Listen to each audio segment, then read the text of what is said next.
দেখছেন কলকাতা টিভির সঙ্গে রয়েছে শুভাঙ্গী। শুরু করছি সংবাদ সারাদিন। গ্রেপ্তার আইপ্যাকের অন্যতম অধিকর্তা ভেনেশ চান্ডেল। গতকালই তাকে গ্রেপ্তার করা হয়। ভেনেশ চান্ডেলের 10 দিনের ইডি হেফাজতের নির্দেশ। মধ্যরাতেই শুরু হয় শুনানি, চলে ভোর রাত পর্যন্ত।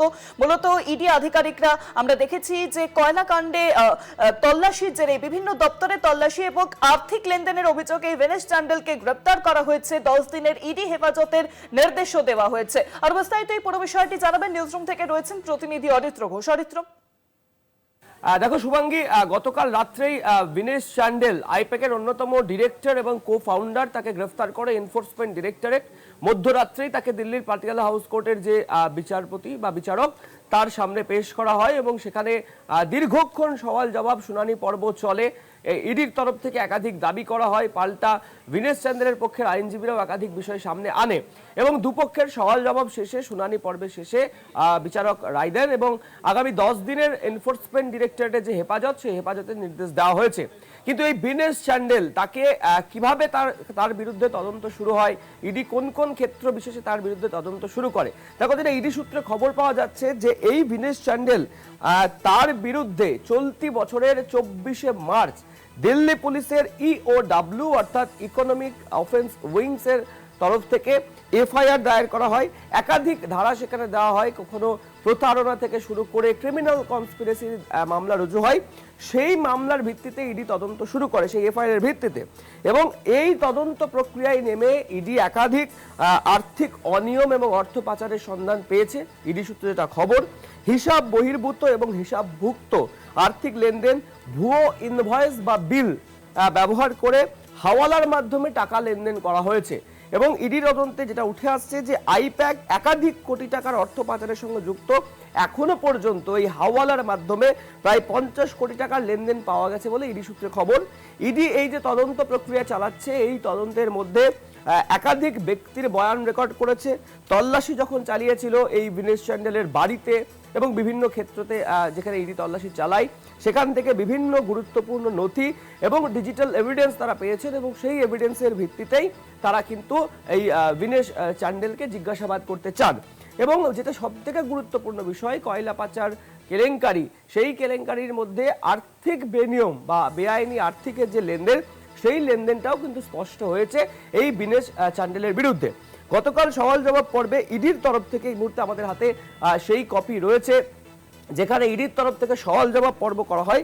সেই সওয়াল জবাবে ইডির আইনজীবী যেটা দাবি করেন আদালতের কাছে, যে it has been further argue that investigation has also revealed that I-PAC raised bogus invoices to justify receipt of funds from multiple third-party entities without rendering any actual consultancy or professional services। অর্থাৎ এই যে কালকের যে order copy, সেই order কপিতে যেটা উল্লেখ করা হচ্ছে এবং ইডির তরফ থেকে সওয়াল জবাব পর্বে যে বিষয়টা বলা হয়েছে, যে এই আইপ্যাক বিভিন্ন বোগাস ইনভয়েস তৈরি করত এবং সেই ইনভয়েস তৈরি করে থার্ড পার্টির থেকে টাকা লেনদেন করতে। এবং স্পষ্টভাবে যেটা লেখা রয়েছে সেটা আমি দর্শকদের উদ্দেশ্যে বলবো, যে it has been further argue that investigation has also revealed that, অর্থাৎ তদন্তে উঠে আসছে যে এই I-PAC raised bogus invoices to justify receipt of funds from multiple third-party entities without rendering any actual consultancy or professional services। অর্থাৎ কোনো রকম service ছাড়া, অ্যাকচুয়াল সার্ভিস ছাড়া, সঠিক সার্ভিস ছাড়া বা কনসালটেন্সি ফিজ ছাড়া এই ধরনের বিভিন্ন ইনভয়েস ব্যবহার করে, ভুয়ো ইনভয়েস ব্যবহার করে আর্থিক লেনদেন একটা হয়েছে। এবং একই সাথে ইডি যেটা দাবি করছে আদালতে, যে এই টাকা প্রচুর পরিমাণে, যে টাকা যেটা বলছে ইডি, যে the involvement of person associated with IPAC in facilitating hawala arrangements indicating deliberate use of non-banking channels for movement of funds। অর্থাৎ হাওয়ালাকে ব্যবহার করে, ব্যাংককে ফাঁকি দিয়ে নন ব্যাংকিং চ্যানেলকে ব্যবহার করে প্রচুর পরিমাণে আর্থিক লেনদেন করা হয়েছিল এবং যেটা প্রায় 50 কোটি টাকার কাছাকাছি, সেটা ইডি তদন্তে জানতে পেরেছে বা ইডি তদন্তে উঠে আসছে। কিন্তু খুব উল্লেখযোগ্যভাবে এই ভেনেশ চান্ডেলের গ্রেপ্তারির পাশাপাশি আইপ্যাকের আরও একজন কর্তা রয়েছেন, দায়িত্বপ্রাপ্ত ঋষিরাজ সিং, সেই ঋষিরাজ সিংও কিন্তু এই মুহূর্তে ইডি স্ক্যানারে রয়েছেন। এবং এর আগে আমরা দেখেছিলাম ইডি একাধিক জায়গায় তল্লাশি চালিয়েছিল। চলতি মাসের 2রা এপ্রিল এই ভিনেস চ্যান্ডেলের যে বাড়ি, সেই বাড়িতেও কিন্তু তল্লাশি চালিয়েছিল। তবে খুব গুরুত্বপূর্ণ যে বিষয়টা, যে বেআইনি যে আর্থিক লেনদেন, যে লেনদেনের পরিমাণ প্রায় 50 কোটি টাকার কাছাকাছি, সেই লেনদেনের সপক্ষে একাধিক প্রমাণ, একাধিক নথি কিন্তু ইডি বাজেয়াপ্ত করেছে। এবং সেই পরিপ্রেক্ষিতে দিল্লি পুলিশের যে এফআইআর, সেই এফআইআর এর পরে থেকেই কিন্তু ইডি এই ঘটনার তদন্ত শুরু করে এবং গতকাল রাত্রে কিন্তু দিল্লি থেকে এই ভিনেস চ্যান্ডেলকে গ্রেপ্তার করে এনফোর্সমেন্ট ডিরেক্টরেটের গোয়েন্দারা। এবং গভীর রাত্রে তাকে মেডিকেল করানো হয় রামমোহন লোহিয়া হাসপাতাল। সেই হাসপাতালে মেডিকেল করানো হয় 11:10 তারপর তাকে পেশ করা হয় বিচারকের সামনে এবং রাতভর শুনানি, প্রায় ভোর রাত পর্যন্ত সেই শুনানি পর্ব চলে। এবং তারপরেই তাকে 10 দিনের ইডি হেফাজতে পাঠানোর নির্দেশ দেওয়া হয়েছে দিল্লির পাতিয়ালা হাউস কোর্টের বিচারকের পক্ষ থেকে। ইডি সূত্রে এটা খবর যে ইডি এই ভিনেস চ্যান্ডেলকে জেরা করতে চাই, জানতে চাই আরো তথ্য, এবং যে সমস্ত সাক্ষীদের বয়ান রেকর্ড করেছে ইডি, তাদের মুখোমুখি বসেও জেরা করার কিন্তু সম্ভাবনা থাকছে এই আইপ্যাকের কো ফাউন্ডার তথা ডিরেক্টর ভিনেস চ্যান্ডেলকে। ধন্যবাদ অরিত্র। সরাসরি ছিলেন নিউজরুম থেকে প্রতিনিধি অরিত্র ঘোষ। বেআইনি আর্থিক লেনদেনের মামলায় গ্রেপ্তার করা হয়েছে গতকালই ভিনেস চ্যান্ডেলকে।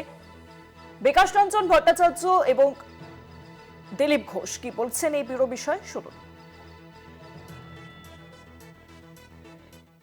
Company for TMC Group just to siphon the all corrupt money which the TMC has been collecting from different sources. That's why the Chief Minister dared to prevent ED while there was an investigation so far IPAC is concerned. IPAC is nothing but, I say again, a shell company of TMC to siphon and hide all illegal income. गाय तस्करी, कोयला तस्करी, बालू पत्थर बंगाल में एक बहुत बड़ा समस्या है और यहाँ से हजारों करोड़ रुपया आता है और राजनीति में भी यूज होता है। समाज में इसके लिए अव्यवस्था है। ये जो खून जख्म बढ़ रहा है, हिंसा, इसके पीछे भी यही पैसा है। तो इसका बहुत पहले होना चाहिए था, शुरू हुआ है। जो भी दोषी है उसको सजा मिलना चाहिए, कटघरे